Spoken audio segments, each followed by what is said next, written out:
عمران نے کہا تو فرمان تھا، جبریل وہی فکرہ لے کر آیا تو قرآن۔ میں فیصلہ کون فکرہ کہنا چاہتا ہوں، لیکن اس کے لیے توجہ چاہیے۔ یہ ہاتھ کیا ہے؟ جوز۔ اگر کسی کا ہاتھ نہ ہو اس کی تعلیم کو فرق نہیں پڑتا۔ اگر ڈاکٹر کا ہاتھ نہ ہو آپ دوا لے لیں گے، استاد کا ہاتھ نہ ہو آپ پڑھ لیں گے، لیکن اگر کسی کا دماغ خراب ہو تو اس بندے سے میرا خطاب ہے جسے عادل کرنا آتا ہے۔ ظالم سے میری گفتگو نہیں، جو فیصلے کی قوت رکھتا ہے وہ میرے ساتھ بولے گا۔ ہاتھ جز ہے، دماغ کل ہے۔ دماغ خراب ہو تو آپ استاد سے پڑھیں گے نہیں، دماغ خراب ہو تو آپ ڈاکٹر سے دوا نہیں لیں گے۔ جس نے نبی کے جز پہ حملہ کیا اس پر تو اللہ ناراض ہو گیا، اور جس نے کل پہ حملہ کیا وہ رضی اللہ کے ذرا سے ہو گیا۔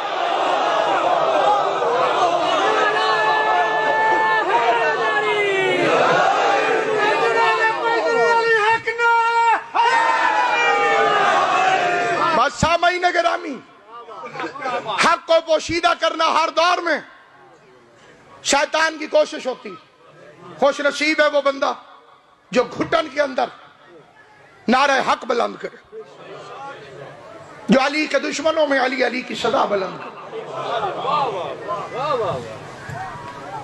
اور یہ صدائیں صدقہ ہے غریب پہ رونے کا۔ آنسو نہ ہوتے تو ہم فضائل نہ پڑھ سکتے۔ ہمارے چوتھے امام نے رو کر باپ کے قاتلوں کو بے نقاب کر دیا۔ خدا کی قسم کھا کے کہتا ہوں، عقل مند آدمی سوچے، دنیا خوشیوں کو ڈھونڈتی ہے، یہ کون سی قوم ہے جو بیٹیاں ساتھ لے کر گلیوں محلوں سڑکوں میں پوچھ رہی ہوتی ہے غریب کی مجلس کہاں ہو؟ جب تک روتے رہو گے خوش بخت رہو گے، جب تک غریب کا غم مناتے رہو گے خدا کی رضا تمہیں حاصل رہے گی۔ اس دن کو اپنی زندگی میں بیکار شمار کر جس دن تو حسین کے لیے نہ رو سکے۔ امام رضا فرماتے قیامت والے دن ہر آنکھ روئے گی، بس وہ نہیں روئے گا جو دنیا میں کبھی حسین کو روئے گا۔ اس غریب کو رو جس کی بہنوں کو اس پر نہیں رونے دیے۔ عزاداران امام مظلوم، میں اللہ کا قرآن سمجھ کے سر پہ رکھ کے شبیہ بنا کے قسم کھاتا ہوں، بڑے شریف گھر کو ان بے غیرتوں نے بڑے ظلم سے لوٹا۔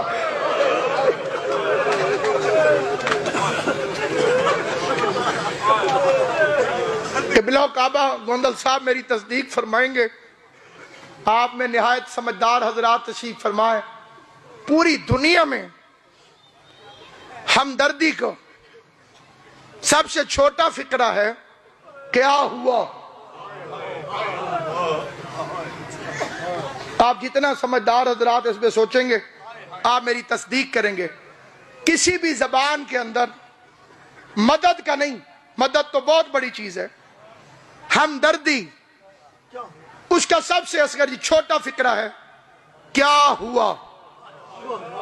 اسے اپنی زبان میں ترجمہ کر لیں آپ، کی ہوئے۔ سڑک پہ بچہ رو رہا تھا، بندہ رکا بھی نہیں، گزرتے گزرتے اس نے پوچھا کی ہوئے، اور آگے چلا گیا۔ ہمسائے کے گھر سے آدھی رات کو شور آیا، شریف آدمی پوچھ لیتے ہیں کیا ہوا۔ سب سے چھوٹا لفظ ہے، ایسے چھوٹا لفظ ہے نہیں۔ میر انیس کا شعر پڑھنے لگا ہوں۔ میر انیس فرماتے جب حسین اکیلے رہ گئے اس وقت میرا غریب مولا اپنے آپ سے کہتا تھا عباس مر گئے، علی اکبر جدا ہوا۔ یہ 250 سال پرانا شعر ہے۔ خداوند سخن میر انیس رحمت کا، خدا ان پہ رحمت نازل کرے، اس کا ثواب انہی کی روح کو پہنچے۔ 250 سال پہلے لکھے ہوئے خلوص کے مصروں کا وزن دیکھنا، میں نے ایک لائن پڑھی ہے، ایک لائن پڑھنی ہے، بندہ ہو نہیں سکتا کہ اس کے دل سے ہائے نہ نکلے۔ بے شک میرے اہل سنت بھائیوں یا شیعوں فرماتے عباس مر گئے، علی اکبر جدا ہوا۔ حسین فرماتے ہم سے کسی نے یہ بھی نہ پوچھا کہ کیا ہوا۔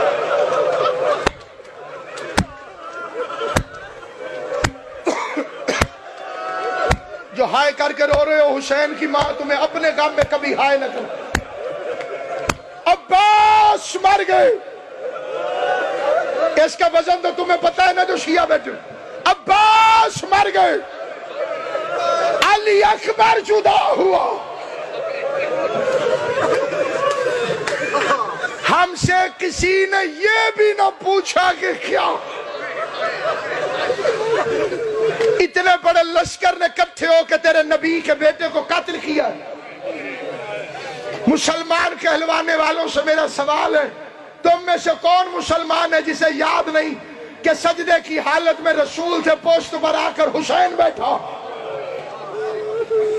ہے کوئی مسلمان جس نے یہ واقعہ نہ سنو؟ میں آپ سے پوچھتا ہوں، نبی نے سر اٹھایا؟ بولو، نہیں اٹھایا؟ اٹھا لیتے تو کیا ہوتا؟ حسین گر جاتا۔ قبلہ جی اللہ آپ کی زندگی کرے، کہاں گرتا؟ مسجد کی صف پہ۔ شیعہ ہے یا سنی؟ فیصلہ کر۔ جسے مسجد کی صف پہ محمد نہیں گرنے دیتا، جب دوڑتے ہوئے گھوڑے سے کربلا کی تپتی ہوئی ریت پر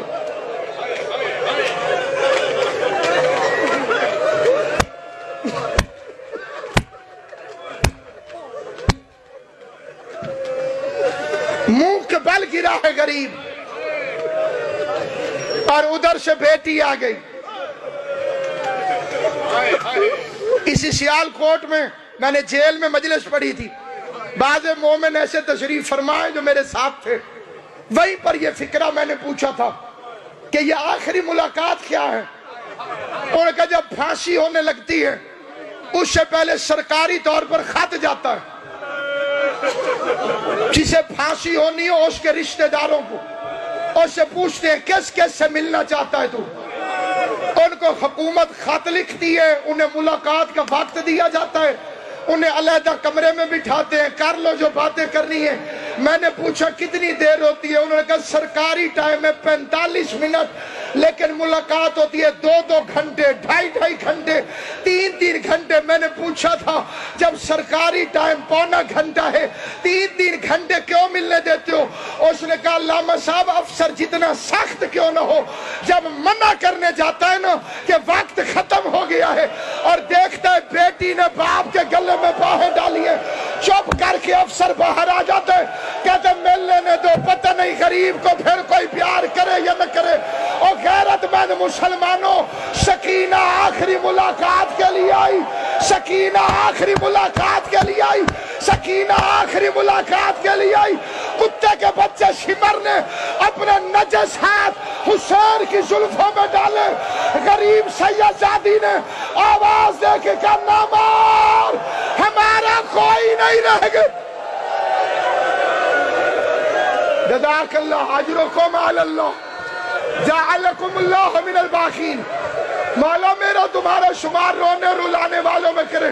حسین کی اماں کسی کو خالی واپس نہ بھیجے۔ جو بھی یہ فکرہ کہتا ہے اندازن کہتا ہے کہ سکینہ 4 قدموں پہ رک گئی، سیالکوٹ اور گرد نواح کے غیرت مندوں، حسین کی ماں تمہارے بچوں کو سلامت رکھے۔ میں ادھر میری طرف دیکھنا جو بندہ دیکھ سکے۔ میں ہاتھ جوڑ کے ایک فکرہ پوچھتا ہوں، جو بچی اتنی دور سے آ گئی تھی وہ 4 قدموں پہ رکی کیسے؟ 4 قدموں پہ نہیں کھڑی تھی، بس اتنی دور کھڑی تھی جہاں تک شمر بے غیرت کا ہاتھ سکینہ تک نہیں پہنچتا تھا۔ ظالم ضربے مارتا رہا، میری بی بی سکینہ دیکھتی رہی، میری شہزادی ماتم کر رہا جس کا سینہ نہیں دکھتا، سکینہ دیکھتی رہی، ظالم ضربے مارتا رہا۔ اب جھولی پھیلانا، میں آخری فکرہ کہہ کے قبلہ کو منبر دے رہا ہوں۔ بی بی زینب نے پوچھا تھا سکینہ جب تجھے یقین ہو گیا تھا کہ ظالم تیرے بابا کو ذبح کر دے گا، تو دیکھتی کیوں رہی؟ تو کھڑی کیوں رہی؟